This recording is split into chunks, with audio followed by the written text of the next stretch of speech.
Lo que quiero presentar a continuación es un esquema genérico que hay que seguir en la evaluación de los precios de transferencia, ¿no? Entonces, ya hemos hablado en primer término de lo que son los precios de transferencia, hemos señalado también las implicancias del principio de plena competencia, hemos dado una mirada rápida a lo que es el análisis de comparabilidad y los factores que hay que tener en cuenta en el análisis de comparabilidad.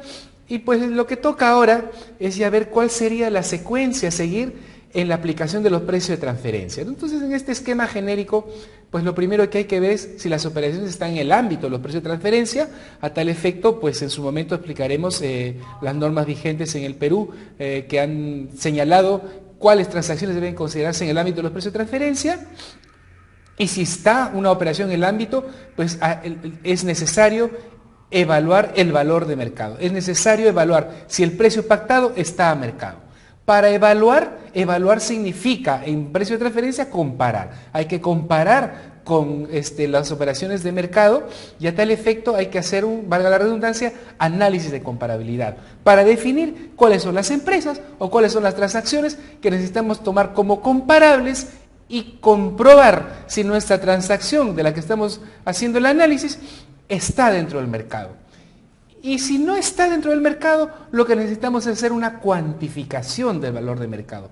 ¿Cuál es la cuantificación del valor de mercado? Para proceder al ajuste. Y esa cuantificación tiene que ver con la aplicación de los métodos. En consecuencia, identifico el ámbito y eso me da como resultado que tengo que evaluar el valor de mercado. Evaluar es comparar. Eso me lleva al análisis de comparabilidad y cuantificar el valor de mercado es la aplicación de los métodos. Y como corolario, si existe más de un valor, es necesario establecer un rango de mercado. Si el valor pactado no está en el rango, lo que se tiene que hacer es proceder al ajuste para llevar el valor pactado al valor de mercado, mediante el ajuste.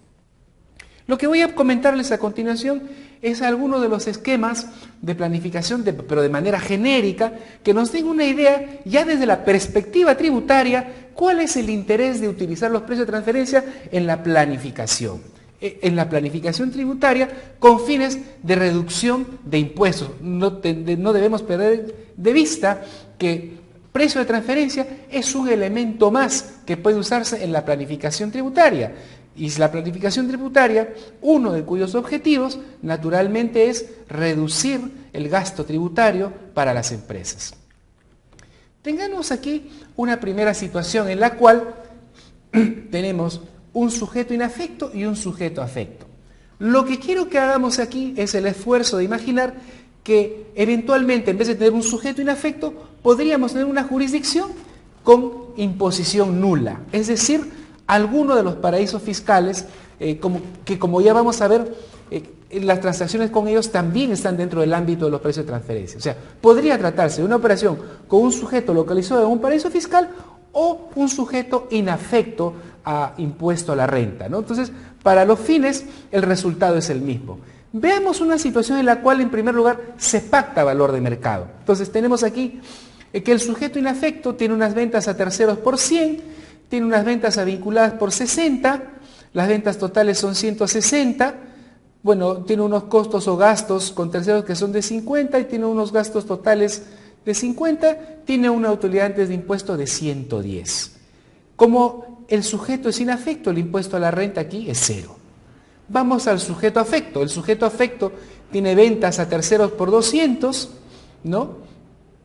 Pero tiene unos costos y gastos con vinculadas de 60, que son estos mismos 60, que son las ventas a vinculadas. Hay unos costos o gastos con terceros, que me hacen un costos o gastos totales de 120, y una utilidad antes de impuestos de 80. Si la utilidad antes de impuestos es de 80 y la tasa del impuesto de la renta es de 30%, tengo una tributación de 24% del sujeto afecto. Si lo veo desde la perspectiva del grupo económico conformado por estos dos sujetos, puedo apreciar que hay una tributación de 0 para el inafecto, una tributación de 24 para el sujeto afecto, que me da una tributación total para el grupo de 24. Vamos a ponernos una circunstancia en la cual se da una planificación tributaria. Una planificación tributaria cuyo objetivo es reducir los impuestos del grupo económico. Entonces, en ese contexto y de esa perspectiva, vamos a suponer que esta parte vinculada, o mejor dicho, que este sujeto inafecto le vende al sujeto afecto su parte vinculada ya no a 60, sino a un precio inflado. Se lo vende a 80. No le vende a 60, sino le vende a 80. Le incrementa el valor de las ventas. Sobrevalúa el valor de las ventas. Tengo ventas totales por 180 aquí, ¿no? Y tengo acá, las ventas con terceros del sujeto afecto no varían, pero tengo unos gastos con vinculadas que ahora van a ser 80 y que antes eran 60.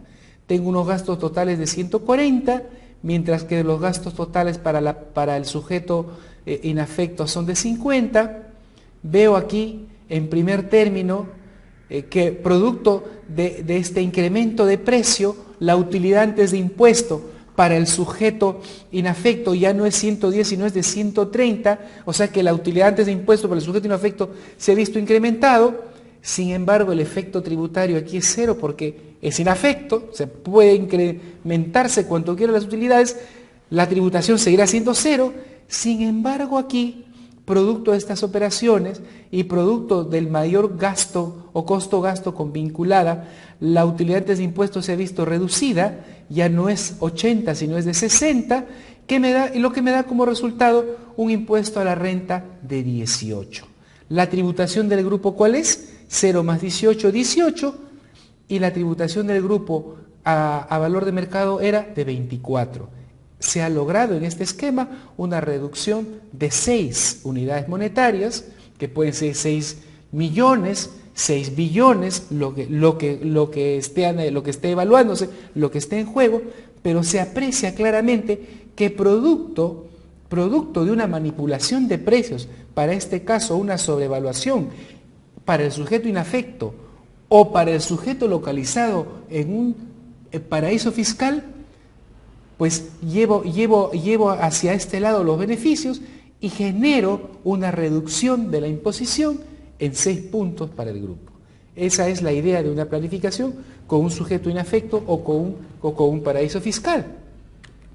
Veamos otra situación, una situación en la cual ya no tenemos un paraíso fiscal, sino más bien un territorio con una menor imposición o un régimen con una menor imposición. Tenemos en este ejemplo una situación en la cual más bien tengo un sujeto que está ubicado tributariamente en el régimen del sector agrario y tenemos un sujeto de régimen general.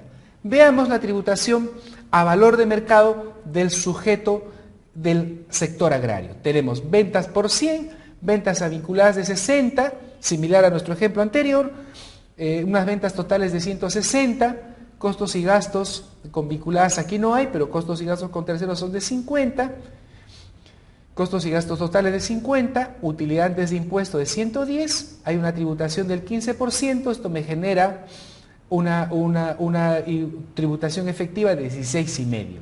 Vamos con el sujeto del régimen general. Él tiene 200 de ventas por ventas a terceros, hay unos 60 que ahora son unas compras a vinculadas, lo que era una venta aquí es una compra aquí.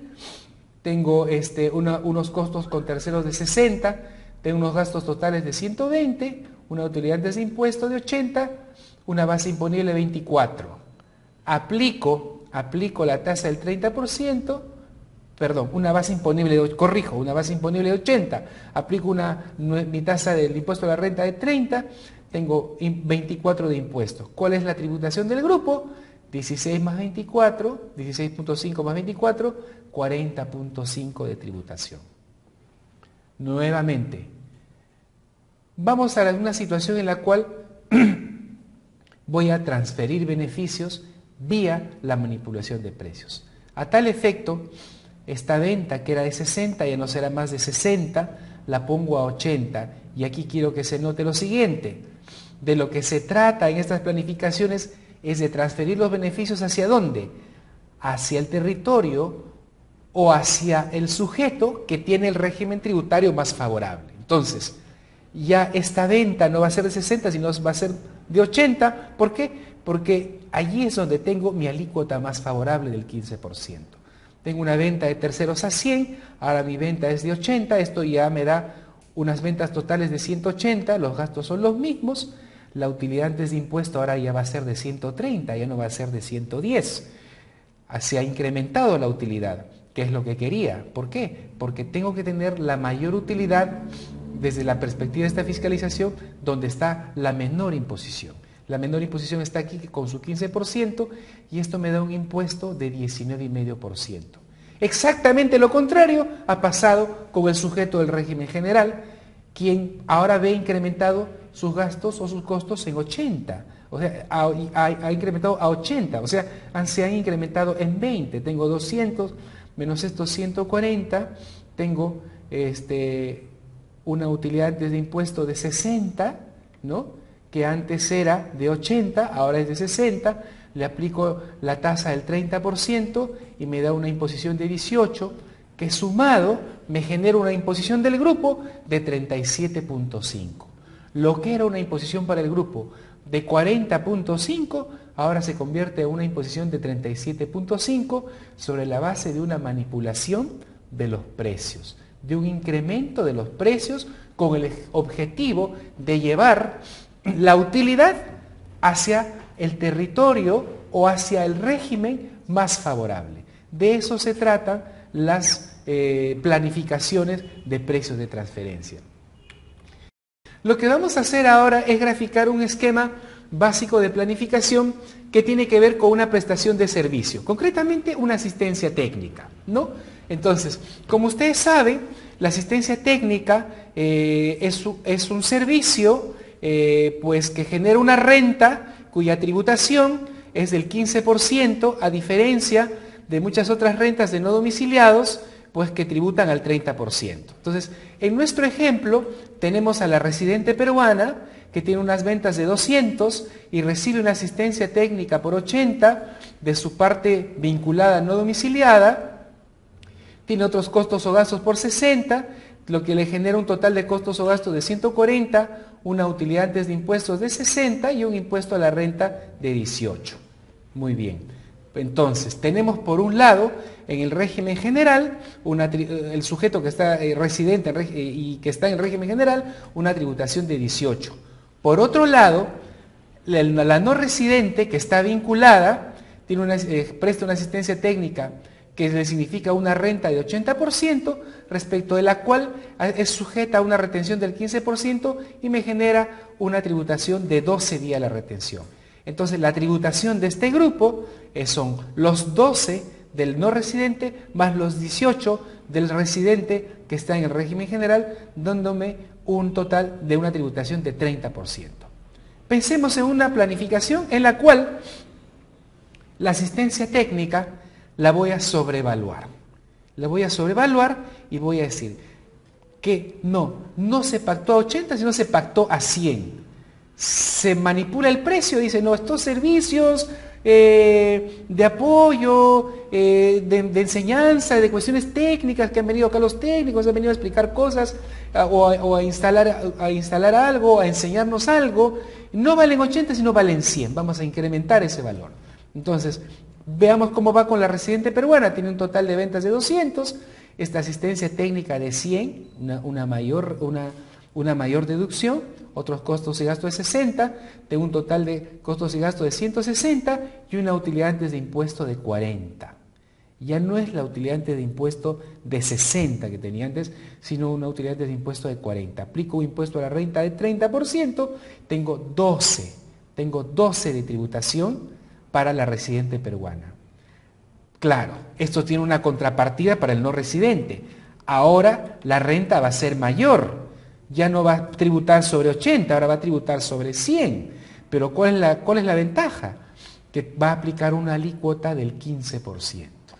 Entonces estos 100 van a tributar a 15%, 15, y la tributación del grupo es 12 de la residente, 15 del sujeto no residente. Tengo una tributación del grupo menor de 27, mientras que la tributación del grupo con el valor de mercado es a 30. Quiero aprovechar para llamar la atención sobre una cuestión particular en este punto. Fíjense ustedes, en la planificación que yo estoy planteando hay una manipulación de precios y tiene que ver con precios de transferencia. ¿Por qué?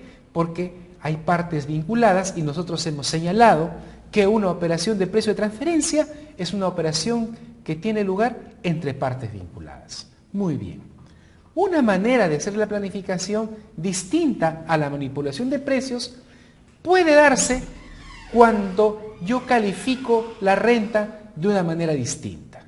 Es decir, por ejemplo, un servicio que más bien tiene que ver con una cuestión de know-how o que tiene que ver con una cuestión, vamos a ver, del uso de algún conocimiento específico, que no signifique una asistencia técnica y que la norma está grabada al 30%, yo podría calificarla adrede o podría adrede de alguna manera, presentarla como una asistencia técnica y no manipular el precio, sino para ceñirme a una retención del 15% y no al 30%.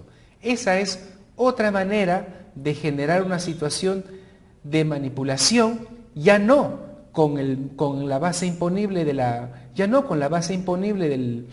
lo que es el ingreso de la no residente, sino más bien con la calificación de la renta, ¿no? Entonces yo podría calificar inadecuadamente la renta, una renta que está tributando al 30%, podría calificarla como una asistencia técnica para hacerla tributar al 15%. Y esto podría llevar a una menor tributación que a lo mejor en el precio no podría estar no estaría la diferencia, sino también en la calificación de la renta.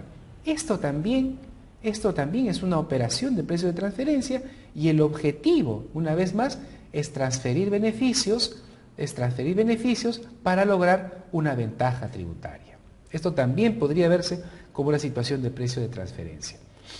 Vamos a ver un ejemplo en el cual tenemos un convenio de doble imposición, ¿no? Entonces, en los convenios de doble imposición, como sabemos, las jurisdicciones o renuncian a su potestad de hacer tributar o reducen o atenúan su potestad de hacer tributar, aplican una menor alícuota al momento de hacer tributar una determinada renta, ¿no? En nuestro ejemplo, vamos a analizar una situación en la cual tenemos una regalía, ¿no es cierto?, y aplicada a una situación en que tenemos un convenio de doble imposición con Chile, ¿no? Entonces, de acuerdo al artículo 12 del convenio de doble imposición con Chile, las regalías no tributan al 30%, sino al 15%. Veamos cómo se presenta esta situación. Yo tengo acá para el régimen general, tengo acá unas ventas totales de 200, tengo una regalía de 80, otros costos y gastos de 60, tengo un total de costos y gastos de 140 y una utilidad antes de impuesto de 60. El impuesto a la renta es de 30%, la tributación es de 18%. ¿Cómo es la tributación? ¿Cómo es la tributación? Si es que de pronto no aplicamos, vamos a ver, si es que aplicamos el convenio de doble imposición, si aplicamos el convenio de doble imposición, estos 80 tributarán solamente 12. Entonces la tributación del grupo serían los 12 de la tributación del no residente y los 18 de la tributación del sujeto residente, que está afecto al régimen general. Tendríamos una tributación general de 30. Muy bien.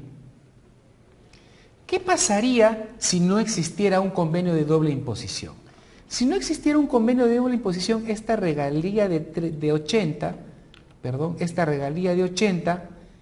pues generaría un escudo fiscal de 30 en virtud de la deducción, con lo cual se lograría este escudo de 30%, con lo cual generaríamos un escudo fiscal de 24 vía la deducción, y un impuesto a la renta de no domiciliados en virtud del artículo 56, que me daría una retención de 24. Entonces, el escudo fiscal de 24 en virtud de la retención que se le haga a la residente peruana, se vería neutralizado por la retención del 30% que también tiene monto 24 al no domiciliado. Entonces, como grupo, el efecto tributario cuando no hay convenio de doble imposición sería cero. O sea, no cabría aquí hacer una planificación vía manipulación de precios, porque no importa cuánto pacte el monto de la regalía, siempre el efecto sería neutral, porque el escudo fiscal generado por la deducción se vería neutralizado por la retención al no domiciliado. ¿Qué pasa cuando hay un CDI? Ahí la cosa cambia, como en el caso del CDI Perú-Chile. Tengo la regalía por 80, igual la deducción en Perú a la residente peruana es de 24, se me genera el escudo fiscal de 24 en virtud de la tasa del 30%, pero en virtud del CDI Perú-Chile, artículo 12, la retención ya no es de 30, como en el caso de la norma peruana, sino la que tengo que aplicar es de 15%, lo que me genera una retención del 12%, con lo cual hay un efecto tributario en el país de 12, es decir, que es interesante aplicar una planificación a este nivel cuando tú tienes un convenio de doble imposición, como en el caso del convenio de doble imposición Perú-Chile, en el cual vas a tener una menor tributación para las regalías, lo que podría generarte un ahorro de 12 sobre la regalía que pactes, ¿no? Entonces, esto de aquí pues constituye un incentivo para que de alguna manera exista manipulación, ¿no? Entonces, por la aplicación de CDI existe la posibilidad de generar un ahorro fiscal en el país vía transferencia de beneficios en el caso de regalías.